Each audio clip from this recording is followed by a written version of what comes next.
Hi, my name is Dennis Bennett. I'm from Woodford, and I run a little hobby which is called Dennis's Metal Art, which I sell at local markets, and this is my workshop.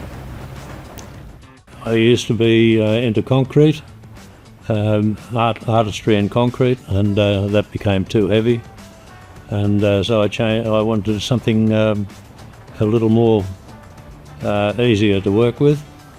And this machine came up for sale, and I could afford it at the time, so I thought that's another way to go. When I bought the machine, it wasn't a MASSO, it was a conglomeration of different parts that made up its controller, and I found it a little bit hard to, at my stage of learning, a bit hard to understand that.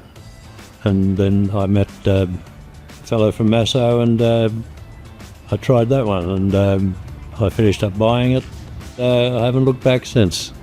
MASSO's brought an ease of understanding.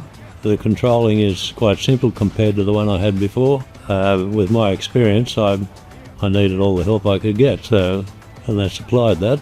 With MASSO, the learning curve is shorter because it's quite simple and easy for an old fellow like me to learn, and it's allowed me to concentrate more on creating the artwork that I do rather than fixing problems with any machine. My name is Dennis, I'm from Woodford, and my hobby is proudly powered by MASSO.